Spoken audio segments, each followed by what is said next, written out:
ആരാധ്യയെ കണ്ടപ്പോൾ അതിൻ്റെ ആദ്യത്തെ എക്സ്പ്രഷനൊക്കെ ഒന്ന് വീഡിയോ എടുക്കാൻ പറ്റില്ല. കാരണം വാർഡൻ അവിടെ നിൽക്കുന്നതുകൊണ്ട് എനിക്ക് ഭയങ്കര ബുദ്ധിമുട്ടായിരുന്നു വീഡിയോ എടുക്കാൻ. ഈ ആരാധ്യയാണ്. ആരാധ്യ എന്തോ ഒരു സാധനം കൊണ്ട് വരുന്നുണ്ട് കേട്ടോ. കുഞ്ഞു ബാഗില്ലേ, കുഞ്ഞു ബാഗ് അല്ല, ആ കുഞ്ഞു ബാഗ് മാത്രം എടുത്തോണ്ട് പോകാൻ. ഇത് ക്രിസ്മസിന് അവൾക്ക് ഗിഫ്റ്റ് കിട്ടിയതാണ്. ക്രിസ്മസ് ഫ്രണ്ട് കൊടുത്ത ഗിഫ്റ്റാണ്.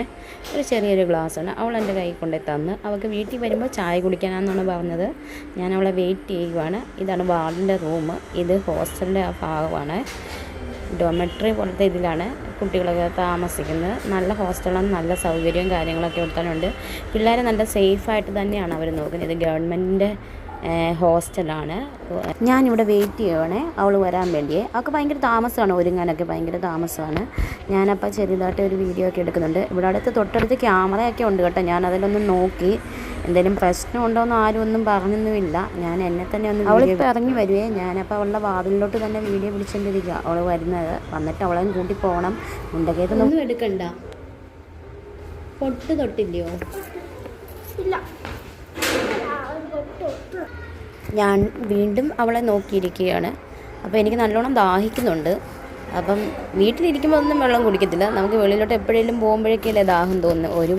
ഒന്നുമില്ലാതെയായിരുന്നു വന്നത്. കയ്യിലൊരു കുപ്പി പോലും ഇല്ല. വെള്ളം എടുക്കാനാണെങ്കിൽ പോലും വെള്ളമായിട്ട് വന്നുപോയില്ല. ദാഹിച്ച് ഞാനിങ്ങനെ ഇരിക്കുക. അവളെ വെയിറ്റ് ചെയ്യുവാണ്. അവൾ പോയി ഒരുങ്ങിയിട്ട് പൊട്ടൊക്കെ തൊട്ട് വരാമെന്നൊക്കെ പറഞ്ഞിരിക്കുവാണ്. അപ്പോഴത്തേക്ക് അവൾ പതുക്കെ വരാൻ വേണ്ടി അവിടെ നിന്ന് സൗണ്ട് കേൾക്കുന്നുണ്ട് അവൾ വരാൻ വേണ്ടി. പിന്നെ ഞാനിങ്ങനെ അവളെ നോക്കിയിരുന്നു. അവൾക്ക് വാതിലിൻ്റെ അടുത്തോട്ട് വരുന്നുണ്ട്. കുറച്ചെടുത്താൽ മതി, എനിക്ക് കുടിക്കാൻ മാത്രം. ഞാൻ വെള്ളമൊക്കെ കുടിച്ചു. അത് കഴിഞ്ഞ് ഞാൻ അവളെയും കൂട്ടി ഇറങ്ങി.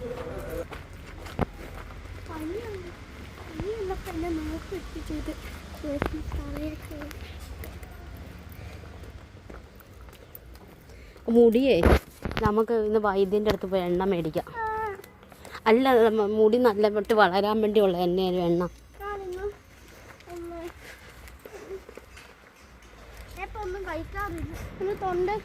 എൻ്റെ കുഞ്ഞിക്ക് ഒരു ബനിയ മേടിച്ചാലോ? അവ മോന് ഈയിടെ തലകറക്കം ഉണ്ടായോ ഈയിടെ? അതിന് തലകറക്കം ഉണ്ടാകാൻ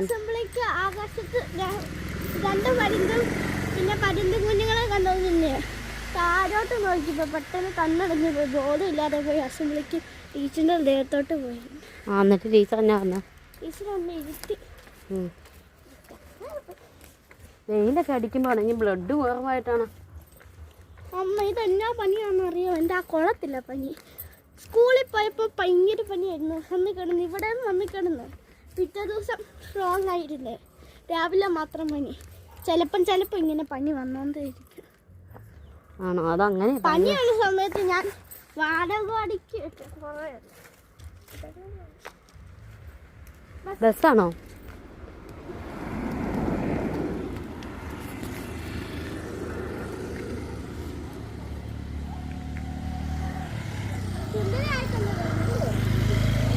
ആണോ? ഞാൻ ഫസ്റ്റ് വന്നപ്പോൾ സാരി പോലെ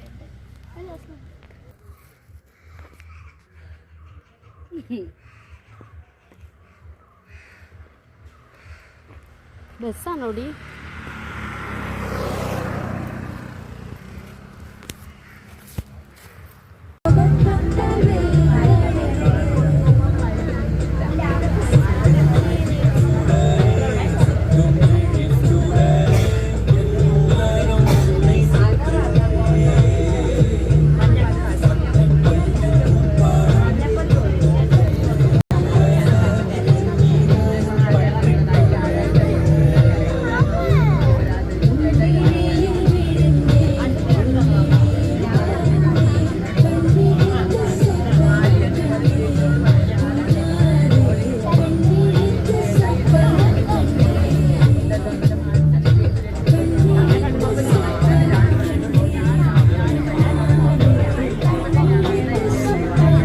ഞങ്ങൾ രണ്ടുപേരും മുണ്ടക്കയത്ത് വന്നിറങ്ങിയ ഉടനെ തന്നെ അവളെ ഹോസ്പിറ്റലിൽ കൊണ്ടുപോയി കാണിച്ചു.